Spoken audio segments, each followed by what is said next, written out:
Ya estamos por comenzar nuestra tercera semana del curso y tenemos la suerte y el gusto de contar ahora con la participación de la doctora Sonia Torres, a quien nos da muchísimo gusto ver y pues contar con su participación en este curso de Ciencia y Religión. Ella es doctora en filosofía por la Facultad de Filosofía y Letras, donde es también profesora del Colegio de Filosofía. Su intervención de esta noche será Bruno y Espinosa, divinización de la materia. Les recuerdo la dinámica. Nuestra expositora cuenta con 50 minutos, una hora, lo que ella considere de exposición, y después ya damos paso a las preguntas, ya sea por escrito o pidiendo la palabra. Pues muchísimas gracias, doctora Sonia, y bienvenida. La escuchamos. Muchas gracias, buenas tardes a todos, buenas tardes, noches. Siempre me emociona tener nuevas experiencias con nuevos oídos, aunque algunos de ustedes tengo la fortuna de conocerlos. Y bueno, yo envié algunas diapositivas que Jonathan me hará favor de ir poniendo para introducir este tema fantástico que violenta el pensamiento en el sentido positivo, es decir, nos invita a pensar. Y bueno, para Giordano Bruno es muy importante la metafísica de Aristóteles, porque es allí en esa metafísica donde Aristóteles está planteando en el escenario de la filosofía eh, el concepto de substancia. Y comprender la substancia con Aristóteles implica pensar en la materia y todos los conceptos que Aristóteles introduce, materia y forma, y de ahí también potencia y acto.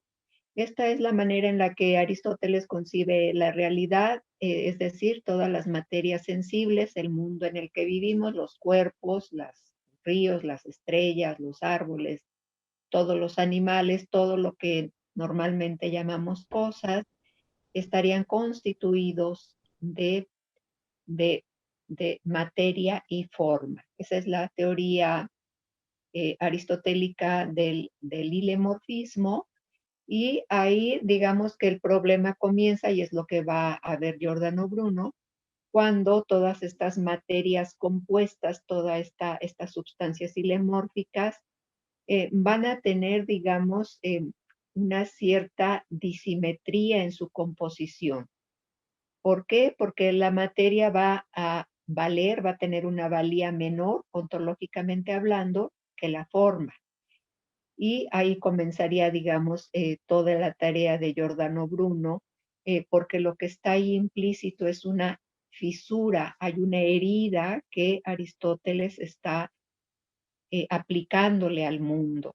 El mundo, todas las cosas estarían así fisuradas entre materia y forma, y dándole más privilegio a la forma. La forma para Aristóteles es una realidad absolutamente libre de materia, es una forma por eso puede plantear que se trata de una sustancia eterna, de una sustancia estable, que no cambia, que no está sometida a la deriva del tiempo, y que esa eternidad pues le aporta, vamos a la siguiente por favor, Jonathan, le aporta una veracidad, digamos el lugar de la verdad. La forma desprovista de materia es el lugar de la verdad para Aristóteles. Y la materia, que de hecho en griego ile significa madera. Y todavía, bueno, yo que soy de rancho, todavía mi papá solía decir, a ver de qué madera estás hecho, ¿no? A ver cuál es tu valía, cuál es tu valor, qué es lo que puedes hacer, qué sabes hacer. Yo si lo digo con Espinosa diría, ¿cuáles son tus potencias? ¿No? ¿Cuál es tu hilé? ¿Cuál es tu madera? Luego, por cuestiones de todos esos juegos de la traducción, que la traducción siempre tiene este carácter de agregar algo, de desviar, pues ya se quedó como materia, pero la materia en Aristóteles estaría, digamos, sería una realidad de segunda valía frente a la forma. Y es ahí donde Bruno ve que pues la materia considerada como inerte va a justificar el trabajo de Aristóteles, quien va a pensar que se necesita una realidad que le inyecte movimiento a esa materia inerte. Y así llega Aristóteles ya en los últimos libros de su metafísica, y también está en su física, al pensamiento a la necesidad de un motor inmóvil, de un motor que siendo inmóvil pudiera impulsar el movimiento a todas las cosas sensibles. Ese motor inmóvil a veces se le llama primer motor en Aristóteles, es, digamos, el concepto de Dios, es el Dios filosófico en Aristóteles. Y pues Giordano Bruno va a trabajar todo su pensamiento, toda su filosofía desde ahí, desde estos dos pares, sobre todo sus diálogos metafísicos, estos dos pares de conceptos aristotélicos, materia y forma, potencia y acto. Y la potencia le corresponde a la materia, y hay que entender la potencia como un poder ser, pero no todavía un ser en acto. Entonces la potencia le corresponde a la materia y el acto le corresponde a la forma. Entonces así la materia quedaría como un puro poder ser y el acto como un ser ya positivo, un ser realizado. Y pues esto implica esa jerarquización, esa disminución ontológica de una dimensión formal, una dimensión ideal, en la que estaría el motor inmóvil, la substancia suprasensible, que es la ousia en Aristóteles, y pues el mundo de las sustancias sensibles, que son las sustancias generadas, y que por ser generadas están expuestas a la degeneración. Es decir, estarían como en esa rueda de samsara del pensamiento hindú, que todo lo que nace tiene como destino fatal morir, ¿no? Desaparecer. Entonces queda ahí esa cuestión de que el mundo, nuestros cuerpos, el cuerpo de los ríos, de los pájaros, de las hormigas y de los gatos, todo el mundo material habría quedado inanimado para Aristóteles. El ánima, el soplo vital, el soplo anímico, les llegaría de fuera. Entonces esto es lo que va a violentar el pensamiento de Giordano Bruno. Y además, este renacentista maravilloso, Giordano Bruno, pues está muy atento a lo que se está haciendo en la ciencia. Y pues lo más notable en la ciencia de su tiempo, pues es lo que logra Copérnico. ¿Qué hace Copérnico? Podemos cambiar, Jonathan.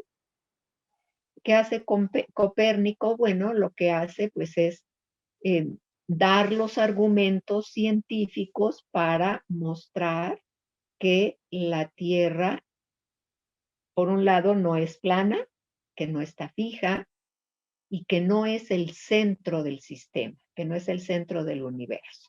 Entonces, esos datos científicos realmente fascinan a Giordano Bruno, porque Giordano Bruno ya tenía todas esas ideas, esto de que yo estoy proponiendo, la divinización de la materia o la continuidad espiritual del universo.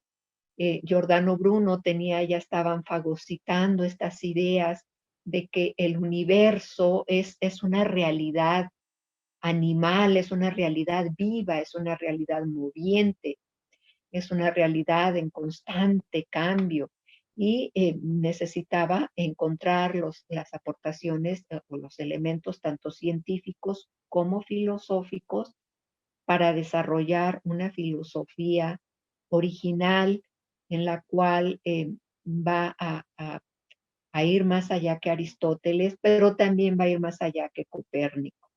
Este dato proporcionado por Copérnico de que la Tierra no está fija y que no ocupa el centro del sistema nuestro, del sistema solar, le abre el pensamiento de Bruno, y a la vez que elogia, hay varios pasajes en sus diálogos metafísicos, sobre todo en la Cena de las Cenizas y sobre el universo infinito y los mundos, donde a través de sus personajes, los interlocutores de estos diálogos, está haciendo un elogio a los hallazgos, a las aportaciones de Copérnico. A la vez, cree que Copérnico no fue hasta las últimas consecuencias. Es muy digno de ser elogiado que Copérnico lograra ver que el Sol es, digamos, la estrella, es el elemento que permite que todos los planetas tengan el dinamismo que tienen. Pero no vio más allá del sistema nuestro, no vio más allá, no vio los demás soles. Y esa sería, digamos, hay un halago de Bruno hacia Copérnico, pero también hay un señalamiento de que se quedó corto, de que Copérnico se queda corto y él va a comprender de otra manera al universo. No solamente que la Tierra no está en el centro y no solamente que la Tierra se mueve, sino que la Tierra tiene un doble movimiento, que la Tierra a la vez gira, está en estos movimientos elípticos en torno al Sol, pero también gira sobre sí misma en su propio eje. Pero además la Tierra, que ya es un ser animado, un ser vivo, un ser moviente, además aloja en su seno una infinidad de movimientos locales, de desplazamientos, de alteraciones, porque no solamente hay desplazamientos, como cuando vemos a un avión en pleno vuelo, o cuando vemos un tren, o cuando vemos un caballo, o cuando vemos un gato, o cuando nosotros nos estamos desplazando, o ahora mismo que hago un gesto de levantar un brazo. Todos esos movimientos son físicos, son movimientos de desplazamiento, pero a la vez, lo mismo que la Tierra se desplaza en elipse alrededor del Sol, todo cuerpo vivo se desplaza en el espacio y vibra por dentro, se está alterando. Estamos rotando todo sobre nuestro propio eje. No está todavía explicitado en Giordano Bruno, pero yo ahí encuentro los esbozos para filosofías tan complejas y tan fascinantes como la de Bergson, que va a pensar ese doble movimiento, el desplazamiento y la realidad vibrante, la vibración y el desplazamiento rigurosamente contemporáneos entre sí. ¿Qué implica todo esto? Giordano Bruno dice, si la Tierra está viva, si la Tierra se mueve, si todos los planetas están vivos y se mueven, eso quiere decir que la fisura que había impuesto Aristóteles entre materia y forma no puede sostenerse. Así pues, digamos que la apuesta, el presupuesto filosófico de Giordano Bruno es la unidad de materia y forma. Y esta unidad es compleja. ¿Por qué? Porque desde el punto de vista del universo y de Dios, esta unidad de materia y forma no es una unidad compositiva. Si dijéramos que materia y forma se componen, estaríamos en el hilemorfismo aristotélico. Esto querría decir que la materia tiene una existencia autónoma y la forma tiene una existencia autónoma, y que luego se reúnen y se componen entre sí. Al nivel del Dios de Bruno y el universo, hay ahí esta identidad entre Dios y el universo, la unidad de materia y forma no es compositiva, es acontecimental. Acontece al mismo tiempo la materia y la forma. No hay una prioridad de la materia sobre la forma, como tampoco la hay, como había creído Aristóteles, de la forma sobre la materia. Es un solo acontecer. Materia y forma es un solo acontecer. Entonces es una unidad metafísica la que está aquí asegurando Giordano Bruno. Y esta unidad metafísica de materia y forma es lo que explica la noción de mónada, que él desde luego no inventa, esa palabra es muy antigua, estaba entre los griegos, pero ciertamente ya estaba un poquito fuera de la mesa del pensamiento filosófico.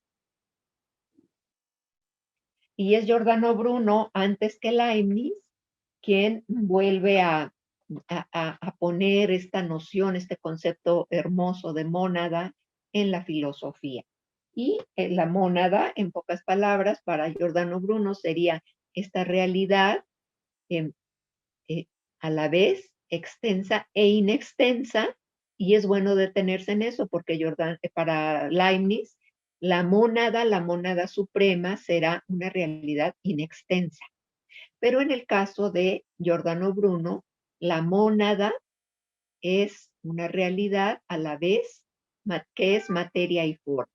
No es materia, no es forma, pero es materia y forma. Entonces es una realidad a la vez inextensa y extensa. Esa es la mónada bruniana y es lo que va a permitir que comprendamos que la materia para Giordano Bruno está toda preñada de Dios, la divinización de la materia, ¿no? Entonces, ahí entre materia y forma no hay ninguna fisura. Y sin embargo, hay que comprender materia y forma ya no al nivel del universo y de Dios, donde implica esta unidad metafísica, al nivel de los mundos, para hacer honor al título de su diálogo metafísico sobre el universo infinito y los mundos, al nivel de los mundos, al nivel de la pluralidad de los seres, aparece también esta cuestión de materia y forma. Y ahí Bruno concede una distinción. ¿Por qué? Porque al nivel de los mundos, que en filosofía diremos, si la mónada tiene una dimensión metafísica, los mundos tienen una dimensión ontológica, porque ya está ahí, ya operó el principio de individuación. Entonces, al nivel de los mundos, la materia sigue siendo una y la forma es infinita, son muchas formas. Y aquí vemos cómo da un vuelco completo al pensamiento de Aristóteles, porque para Aristóteles, ya por ahí, por su libro 6 y el 7, sobre todo de su metafísica, donde ya se plantea la posibilidad de una sustancia suprasensible y va dando los argumentos y llega hasta el libro 12, donde plantea el motor inmóvil y apuesta por la forma, es decir, le concede mayor privilegio ontológico a la forma que a la materia. En el caso de Bruno es al revés, porque al nivel de los mundos, la materia sigue siendo una. En cambio, la forma es contingente y entonces la materia puede adoptar muchas formas. Pudiéramos incluso pensar en plastilina, no sé, en un kilo de plastilina. Esa es nuestra materia, una sola materia. Y con esa plastilina podemos hacer un barco y un avión, un pájaro y un caballo y una casa y la podemos deshacer cuantas veces queramos. Y entonces lo que va a ser contingente y lo que va a ser efímero es la forma. Entonces vemos que ya le dio por completo la vuelta al pensamiento de Aristóteles, ¿no? Entonces, hay que entender con Bruno estas dos dimensiones. La unidad de materia y forma, en sentido metafísico, corresponde a Dios y al universo y a Dios. Pero la unidad de materia y forma, al nivel de los mundos, allí la materia sigue siendo una y las formas son muchas. Vamos a la siguiente, por favor, Jonathan. Bueno, entonces, cuando Bruno prescinde de esta separación radical entre la forma que es pura, que está desprovista de materia y por lo tanto de potencia y por lo tanto de poder ser, porque recordemos que la materia es la potencia para Aristóteles y la materia es el poder ser, digamos, que se opone al ser en acto. Entonces, cuando Bruno borra de la metafísica esta escisión, esta separación y esta jerarquía, esta jerarquización, entonces ya podemos juntar en una sola afirmación. Si pensamos qué es el ser para Bruno, podemos decir el ser es ser y poder ser. No hay separación entre ser y poder ser. Y no hay jerarquización. No tiene más valía ontológica el ser que el poder ser. El ser y poder ser es la composición metafísica del ser bruniano. Es el Dios de Bruno. Es el universo de Bruno. El universo significa que es todo lo que puede ser. El universo es todo lo que puede ser. Ahora, si nos preguntamos, ¿qué es Dios para Bruno? Dios para Bruno es todo lo que puede ser, es decir, la unidad indisoluble de ser y poder ser, que, recuperando el lenguaje aristotélico, es la unidad indisoluble de materia y forma.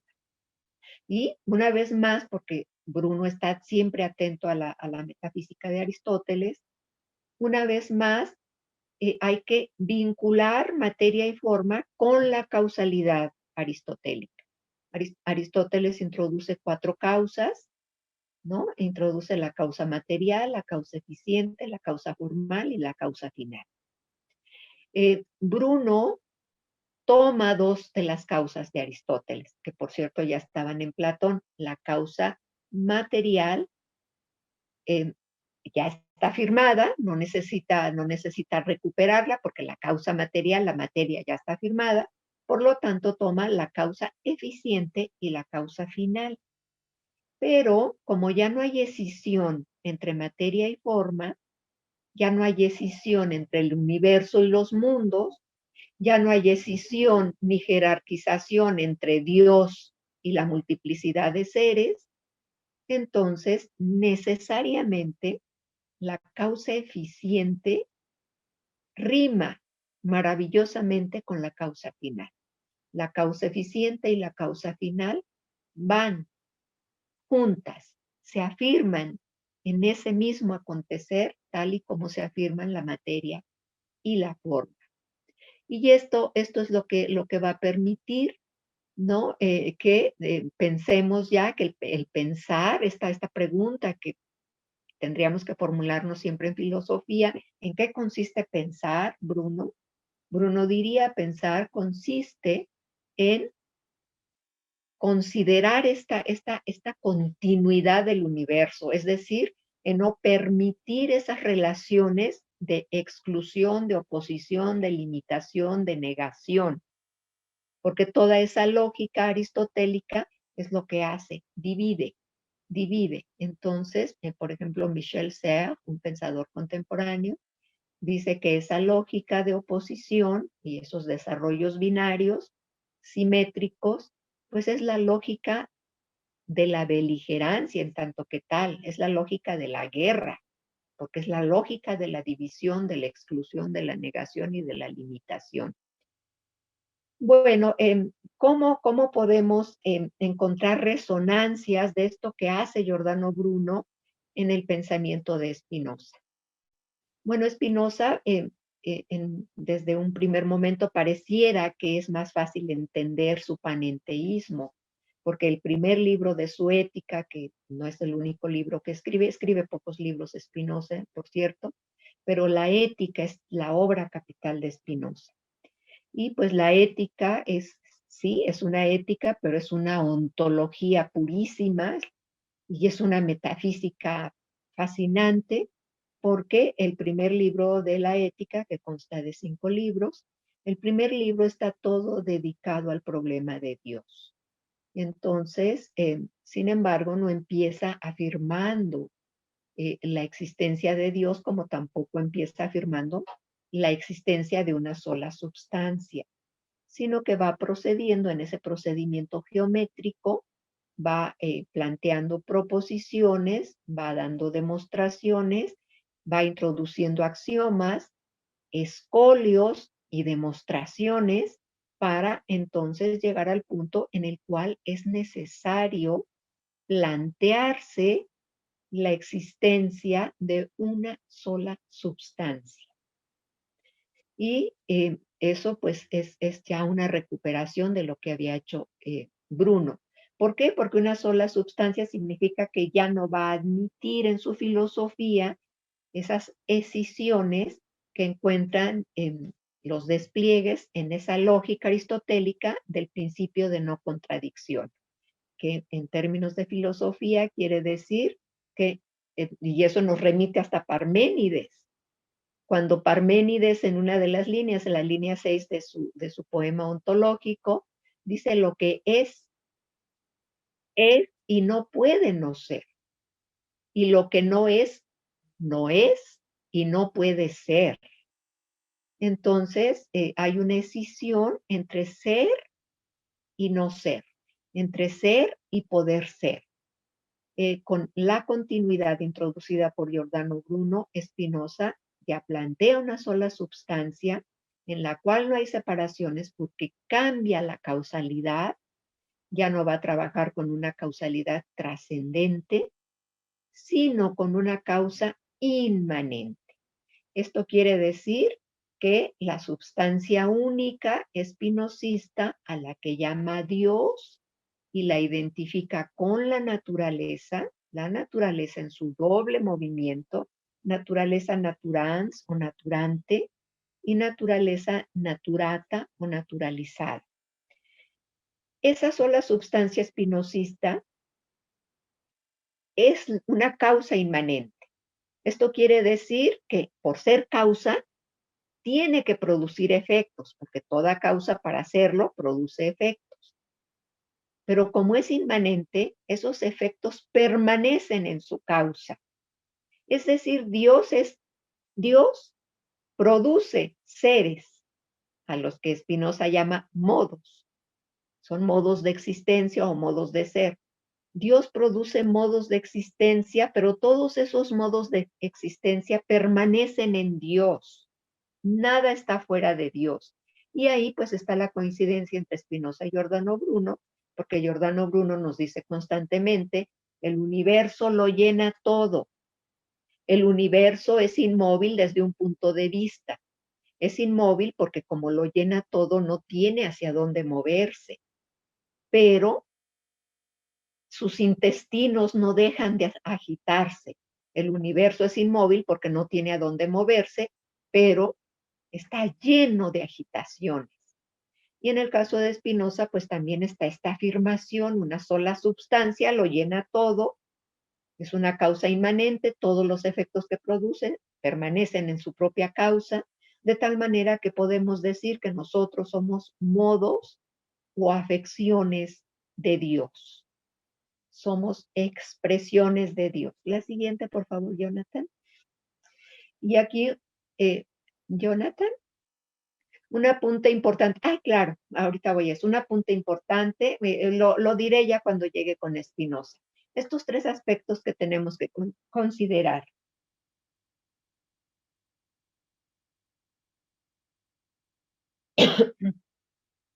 Desde la filosofía de Bruno. Considerar la ciencia física antigua que había admitido que la Tierra es el centro. Ay, perdón, estoy afectada de la garganta.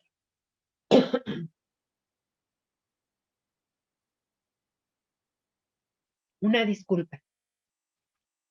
Bueno, al admitir que la Tierra está fija y está en el centro del universo, la religión, el catolicismo, que presupone un Dios antropomórfico que trasciende el plano del mundo sensible, y la metafísica aristotélica, que funda la idea de una sustancia suprasensible incausada e imperecedera, una forma pura, libre de materia, como ya expliqué. Y entonces vamos a lo siguiente, Jonathan, por favor.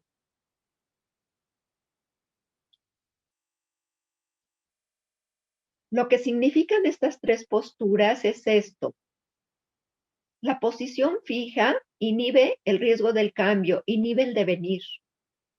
Por su parte, el sentido unívoco impide las digresiones, los desvíos, los equívocos y los multívocos en el seno del lenguaje. Y la concepción de la unidad garantiza desarrollos binarios que implican una jerarquización expresable en la fórmula de pensar lo uno y lo múltiple. Esta fórmula se puede reducir a esto: pensar a 1 más n. El 1 es el principio de identidad platónico-aristotélico y n es la multiplicidad de mundos.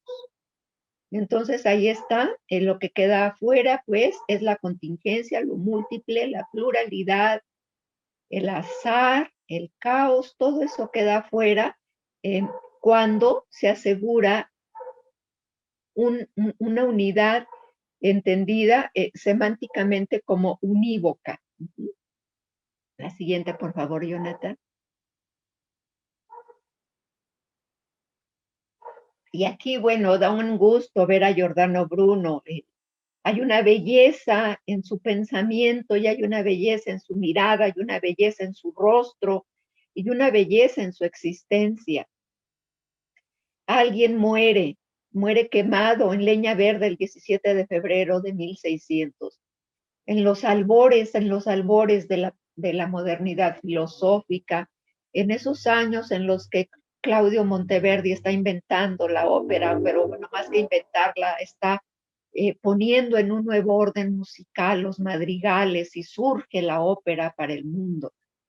Pero Giordano Bruno está siendo llevado a la hoguera, una hoguera que se enciende con leños verdes, y esos leños, según pongo yo ahí en esta diapositiva, Giordano los fue acumulando a lo largo de sus obras. Con esas ideas revolucionarias estaba juntando leños verdes para su hoguera, y eso pues nos hace amarlo profundamente. La siguiente, por favor. ¿Qué queremos decir o qué quiere decir Giordano Bruno con continuidad espiritual del universo? En primer lugar, que la relación entre el cuerpo y el espíritu, entre la materia y la forma, entre la potencia y el acto, no implican ni ruptura ni oposición, ¿no? Entonces, esto es así como el dato fundamental. Ya no hay ruptura, ya no hay oposición, no hay jerarquización. ¿Y por qué? Porque están afirmadas en un solo gesto, la materia y el acto.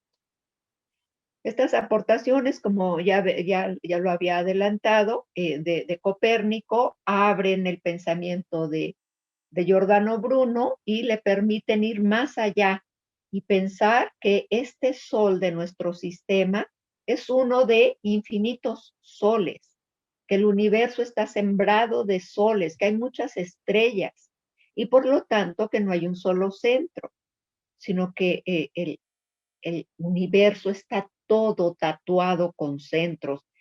Yo recuerdo algo que dice Michel Serres, que me parece muy bonito y muy a propósito.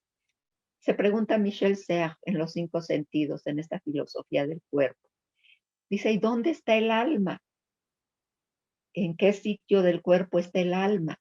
Y dice Michel Serres, el alma está donde pones el dedo. al poner el dedo sobre tu cuerpo, ahí está el alma. Entonces, si preguntamos con Giordano Bruno, ¿dónde está el centro? Giordano Bruno diría, el centro está a donde diriges tu mirada y tu pensamiento. Hay múltiples centros, el universo es multicentrado. Todos los centros son soles, son fulguraciones maravillosas. La siguiente, por favor, Jonathan.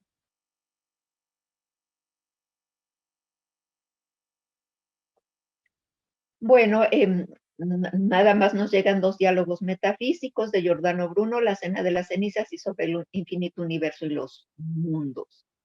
Siempre hablando de astronomía, pareciera que le importa sobremanera la física, pero a él sobre todo le interesa la metafísica. Y bueno, todo esto que elabora, yo de pronto pues encuentro que lo que nos permite considerar Giordano Bruno es un acercamiento al problema del espacio y el tiempo, pero también a ese Platón maravilloso del Timeo, al Platón que se atreve, yo diría, a elaborar un antiplatonismo, porque concede un tercer género de ser, un tercer género de realidad, que es Corá. Corá no es ni inteligible ni sensible, es inteligible y sensible a la vez, y por ser este tercer género de ser, dice Platón, no podemos conocerla ni por episteme ni por doxa. Hay que conocerla por un tercer género de conocimiento, al cual le llama un conocimiento bastardo. ¿Por qué? Porque está aplicado exclusivamente a Corá y lo que Corá produce. Corá produce corismos. Corismos es abismo, es la palabra griega para abismo, para abismos. Entonces, Corá es una potencia espacializante, ¿no? Es una creadora, por ejemplo, la lectura que hace Derrida de Corá, del Timeo de Platón, dice el Corá es un lugar de diálogo, es un lugar donde se le da la palabra al otro, y al darle la palabra al otro, se produce un espacio, se produce Corá. Bueno, pues es algo así. Giordano Bruno, además de influir sobre la filosofía de Spinoza y del Schelling, él recoge todas estas intuiciones, en este caso del Timeo de Platón, pero también va a Heráclito, va a los estoicos, a los epicúreos, lee atentamente de Rerum Natura de Lucrecio, en fin, entonces está toda esta cuestión que tiene que ver Corá con el universo, la mónada bruniana y el Deus sive natura de Spinoza. La siguiente, por favor, porque creo que estoy hablando mucho y no voy a llegar a Spinoza. Bueno, entonces, en sus obras muy tempranas, Bruno esboza un Dios en afinidad con la naturaleza. Y ahí pues pareciera que recupera todas estas filosofías corpusculares que comienzan con Leucipo, se desarrolla con Demócrito, llega a Epicuro y tiene digamos, su punto poético con Lucrecio. Toma, sí, matices de esas filosofías, pero hace otra cosa, ¿no? A la siguiente, por favor. Bueno, entonces, todo esto que ya expliqué, siempre me adelanto, la explicación que da Aristóteles de la materia, la que es potencia, y como en Bruno la materia inseparable de la forma, pues ya no puede ser potencia o solo potencia, sino que es a la vez potencia y acto. Es a la vez poder ser y ser. Y aquí pues les puse algunos apuntes que le interesan a Giordano Bruno, una anotación de Dinant, quien ya en el siglo XI había dicho Dios es la materia, ¿no? Dios es la materia universal, es decir, es la materia primera. Pero también Amaury de Benes también había afirmado que a partir del hilemorfismo aristotélico identifica a Dios con la causa formal del universo. Entonces son apuntes, lo mismo que avisé Bron, como el apunte de las páginas que ya había mandado antes, también son importantes para Bruno. La siguiente, por favor, Jonathan. Y bueno, pues aquí tenemos algo también de lo que ya había dicho. Copérnico es presentable, luce guapo. No podré decir lo mismo cuando lleguemos a Spinoza, pero bueno, aquí tenemos esta cuestión del movimiento de la que también ya hablé. La siguiente, por favor. Y de pronto, antenoche, hace 2 noches que estaba elaborando, pues claro, si estamos en el problema del movimiento, y yo que trabajo tanto estética, que doy estética y doy teoría y crítica de arte, pues se me vino a la mente la maravillosa Isadora Duncan, ¿no? Esta danza que abre a la danza moderna y contemporánea toda esta libertad que Isadora Duncan introduce en el mundo de la danza, inspira inmediatamente una danza cósmica, y esta consideración, porque Isadora Duncan fue una muy atenta lectora de la filosofía de Schopenhauer, la filosofía de Nietzsche, y lleva a la danza todo lo dionisiaco y lo apolíneo, y tiene en mente toda esta continuidad espiritual que desde luego está también en Nietzsche, del universo, esta continuidad dionisiaca en las formas apolíneas. Si no, las formas apolíneas no nos dirían nada, serían máscaras absolutamente inertes.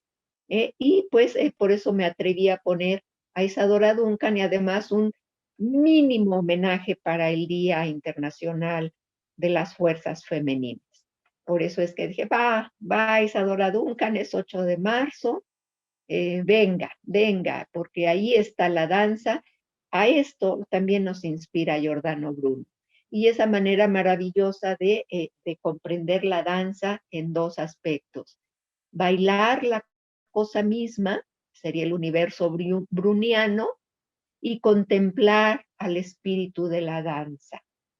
Es contemplar al Dios que está derramado hasta en la partícula más mínima, hasta la más insignificante partícula del universo, está preñada de Dios. Contemplar a Dios en un grano de arena, contemplar a Dios en las estrellas, contemplarlo en la tormenta, contemplarlo en las personas que pasan caminando como olas urbanas en las calles. Contemplar a Dios en cada partícula de lo existente. Y bueno, pues si les gusta el arte y les gusta la danza, eh, eh, visitar lo que tenemos de material en la red de Isadora Duncan es una experiencia maravillosa. La siguiente, por favor, Jonathan. Y aquí está la danza cósmica que me inspira. Bruno me inspira a pensar a Isadora Duncan me inspira para repensar a Bruno. Bailar y contemplar dan los 2 movimientos que Bruno considera para plantear la continuidad espiritual del universo. Un movimiento que opera como causa eficiente y el otro como causa final.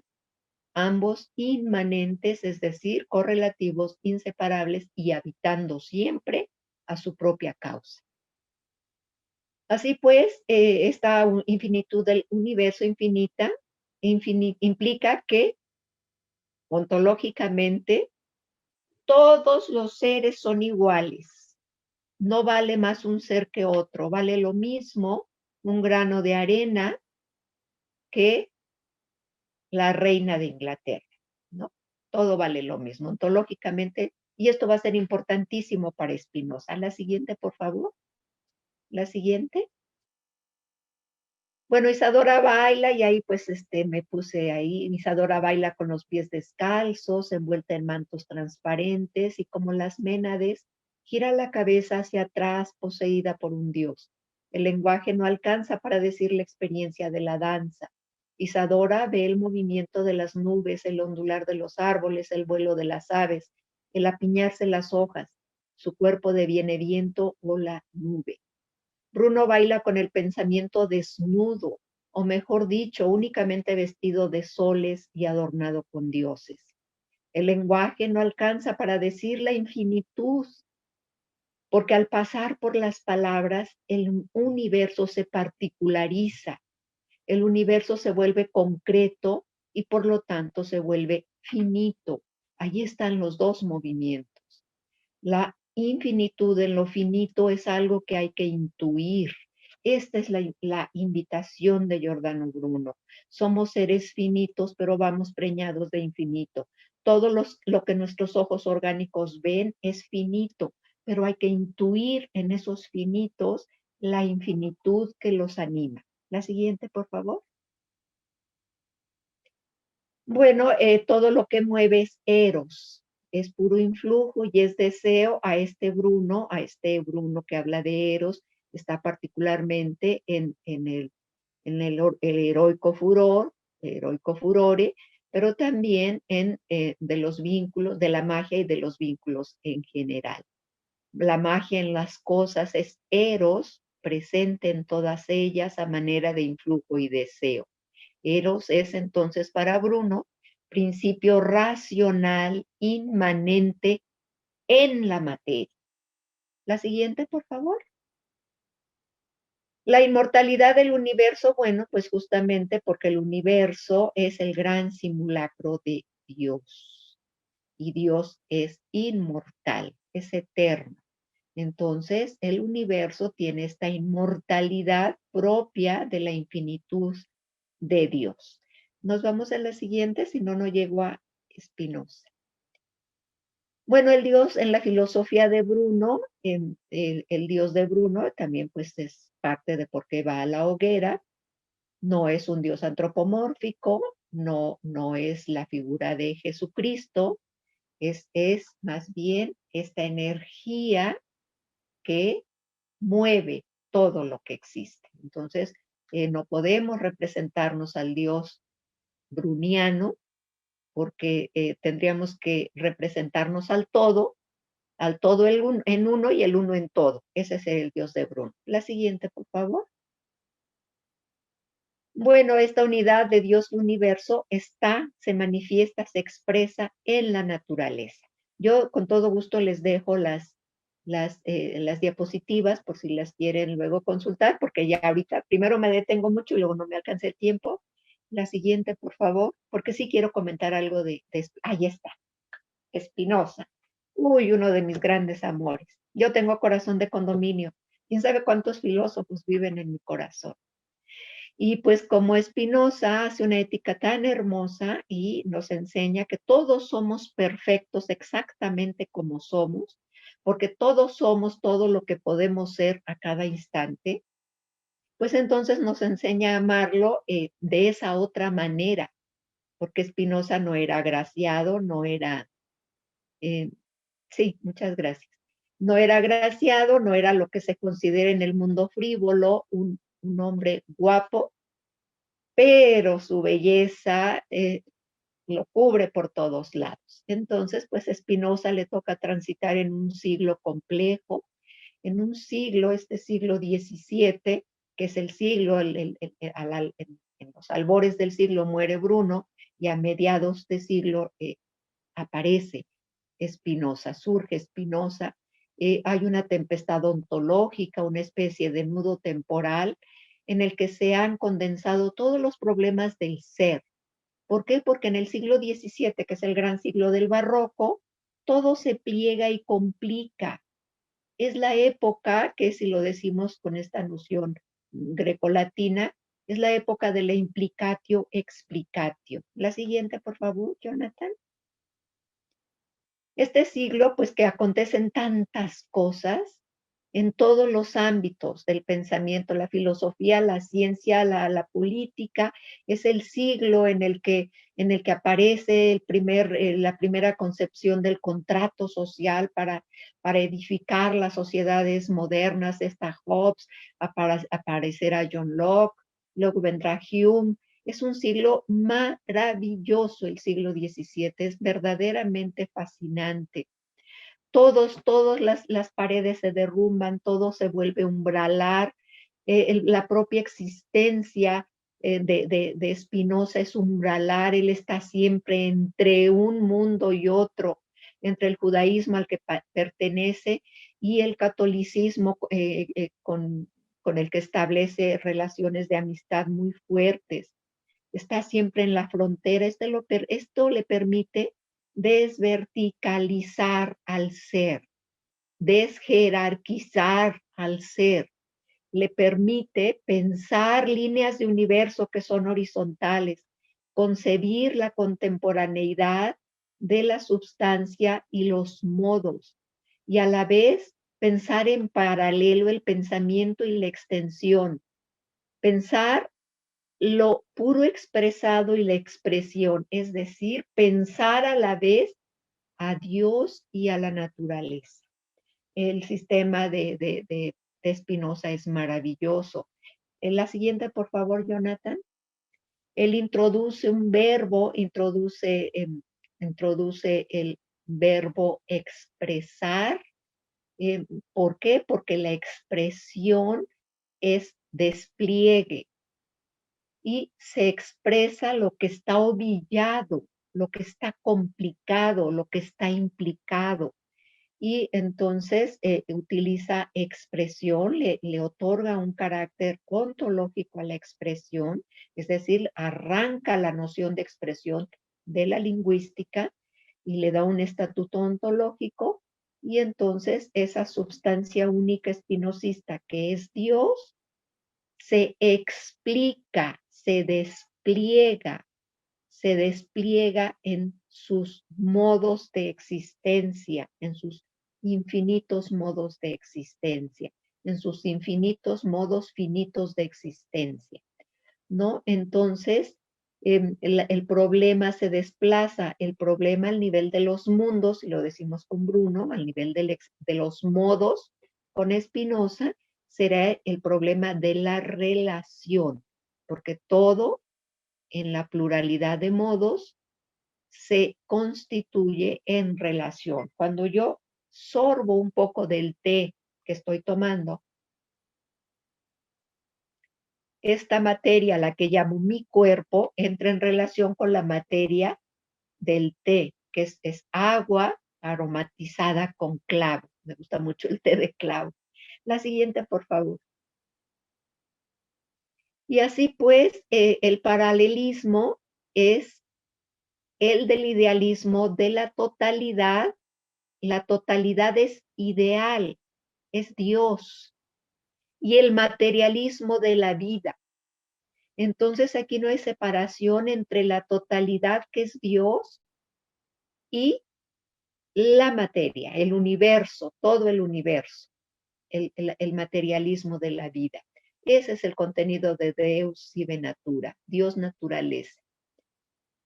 La concepción aristotélica de la substancia había impuesto esa incomunicación en el seno de la comunicación. ¿Por qué? Porque lejos de comunicar con existencias, la ousia las desconectaba las existencias reales.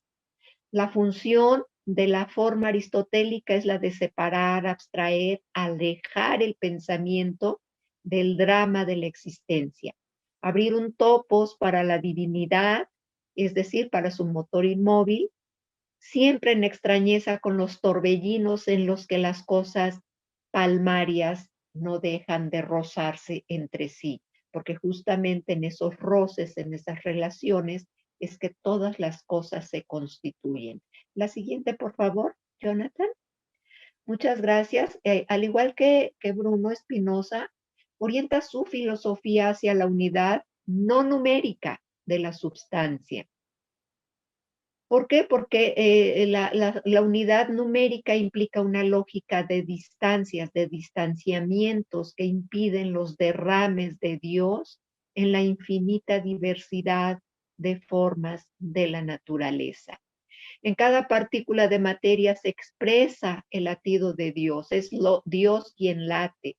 Y al igual que Bruno, Spinoza invita a pensar lo infinito en lo finito, a encontrar en cada modo finito la infinitud, a encontrar en cada partícula de mundo a Dios. La siguiente, por favor. Bueno, y aquí también me ganó la cuestión, pues este siglo XVII maravilloso que va a convulsionar todos los pensares y todos los haceres, todos los cantos y todos los llantos, todos los pasos los va a transformar. Ahí tenemos una pintura del Greco. Pasa esta cuestión maravillosa. ¿Qué sería de las artes sin Dios? Dios, pensemos en el arte medieval, en el arte gótico, en el renacentista y aún en el siglo XVII. ¿Qué pasa? ¿Qué pasa? Dios es una presencia en el siglo XVII. Hablan de Dios Descartes, Malebranche, Leibniz y desde luego Bruno y Spinoza. Hablar de Dios estaba en el hacer filosófico. Los pintores también tienen esta relación cercanísima con Dios. Dios es inspiración, Dios es emancipación. ¿Por qué? Porque lo religioso es un lugar de emancipación tanto para Dios como para los hombres. Porque en la pintura, en este caso de la Última Cena del Greco, eh, Dios es sacado del cielo y los hombres son sacados de la tierra. Dios se viene a mostrarse como finito en la finitud de una pintura, de un cuadro, de un lienzo. Y el hombre prueba la infinitud al tener esta relación sin mediación con Dios. En el siglo XVII, el gran siglo del barroco, todas las formas se desencadenan. El barroco es principio de exceso. La siguiente, por favor. Bueno, tanto Bruno como Spinoza liberan el concepto, liberan al concepto al nivel de Dios. Cuando Bruno afirma en un mismo acontecer a Dios y al universo, establece la inseparabilidad ontológica de la materia y la forma. Spinoza, al afirmar una sola substancia que es causa de sí y que procede por expresión, la representación queda burlada. ¿Por qué? Porque ya no hay nada que representar. Si Dios va en cada uno de sus modos, ya no hay nada que representar. El concepto de el concepto ya no representa. En Bruno y en Spinoza, el concepto es una presencia inmediata. El Dios del que Spinoza habla no puede ser representado de ninguna manera. Es el concepto en tanto que reúne al conjunto de las infinitas posibilidades. Hay necesariamente una creación de mundo. Emancipados los conceptos respecto de la representación, lo decisivo es el lugar que ocupan entre otros conceptos. Importa cuál es la relación que establecen con otros conceptos. Es lo mismo para los cuerpos, para la materia, importa con qué materia se ponen en relación. El acento se pone en la relación tal y como ocurre en el cine, cuya unidad constituyente es la secuencia. La siguiente, por favor. Bueno, en pocas palabras se puede explicar una causa inmanente como aquella en la cual todos sus efectos permanecen en sí. Ella permanece en sí para producir efectos que a su vez permanecen en ella. Así pues, Dios como causa inmanente o causa sui es Dios y su mundo. Esto quiere decir que el mundo está en Dios, que el mundo permanece en Dios. La proposición teórica o especulativa de la ética de Spinoza es esta. Solo hay una sustancia absolutamente infinita en el sentido en que posee todos los atributos. Eso que llamamos cosas son modos, son maneras de ser o afecciones de esa sustancia única. Los modos o maneras de ser existen en los atributos de la sustancia. La consecuencia es que no hay jerarquía en los atributos de Dios, no hay jerarquía en la sustancia porque ésta posee igualmente todos los atributos. El pensamiento es un atributo de Dios. Lo extenso es igualmente un atributo de Dios. por ser ambos atribuidos a la substancia, tienen el mismo valor. Es esta la figura abstracta o especulativa de la inmanencia. Es lo que Spinoza llama Dios. La siguiente, por favor. Dios entonces es una realidad abstracta, es una realidad teórica, es infinitud que opera sobre la práctica al nivel de los finitos, en los suelos de la naturaleza, la cual es un plano de inmanencia que posee las características del universo concebido por Bruno, porque se trata de un plano inmóvil dentro del cual tienen lugar todos los movimientos y velocidades diferenciales, pues los modos, eso que llamamos cosas, están en incesante cambio. La fijación del plano es indispensable para garantizar que la substancia es realmente única. Bruno había pensado un universo que lo llena todo, lo pensable y lo impensable, lo material y lo inmaterial. Un universo que, al llenarlo todo, no puede moverse, pero aloja en su seno todas las agitaciones de los infinitos soles. La siguiente, por favor. Ya mero termino, Juliet. Y bueno, aleluya, me encontré una foto de Spinoza, digo, una imagen de Spinoza, en que hasta se ve guapo. Entonces, ya podemos decir, Spinoza es bello por dentro y bello por fuera. Ya casi estaba terminando las diapositivas y ¡ay! Venga pues, ahí está Spinoza, te los presento. La naturaleza naturante y naturata abarca todas las cosas siempre haciéndose y deshaciéndose, interminables y sin embargo perfectas. Dios es potencia infinita, todos los seres en su seno son grados de potencia. Nosotros somos grados de potencia. La potencia infinita se despliega infinitamente en acto en el universo entero, en todos sus modos. La potencia infinita es la coexistencia de todos los modos. En cada uno de ellos se encuentra la misma infinita potencia activa y la misma infinita potencia pasiva, por todos lados la presencia del alma universal y la igual dignidad ontológica de la materia. ¿Tenemos alguna otra todavía, Jonathan? Ya no recuerdo. Ay, sí. Bueno, si les parece bien, pues ser unívoco. Sí, ya se nos acabó el tiempo, quedan como 2 o 3, yo se las dejo a su disposición. Si gusta, puede concluir, doctora, ya con estas dos. Perfecto, muchas gracias, Jonathan. Bueno, esta cuestión de la univocidad del ser viene también de la escolástica y quien la elabora de manera brillante es Duns Scoto, es alguien que también, les digo que tengo corazón de condominio, también es de mis amores, a los que le dedico tiempo para leer. Entonces, la univocidad del ser inicia con Duns Scoto, quien hace una univocidad al nivel conceptual, es decir, elabora un solo concepto de ser válido para Dios y las criaturas. Y siempre he creído que no entendieron lo que hizo Duns Scoto, porque si no, creo que también hubiera ido a la hoguera. Bueno, Dios, el Dios de Spinoza, la substancia única, absolutamente infinita, es el ser en tanto que ser. Todos los atributos son iguales los unos a los otros, son las esencias, pues todos son la esencia del ser. La substancia única es el plano de inmanencia en el que todo se inscribe. Tal implicación universal nos deja la sensación de que jamás comprendemos el conjunto de la ética de Spinoza. Esto es algo que yo escucho a menudo. No, pues es que yo no entendí la ética. Bueno, es que son muchos libros, son 5 libros y aparte dentro de esos 5 libros hay por lo menos otros 5 libros. El libro de las proposiciones, que sería la distribución geométrica. El libro de los axiomas, que sería la distribución lógica. El libro de las proposiciones o demostraciones.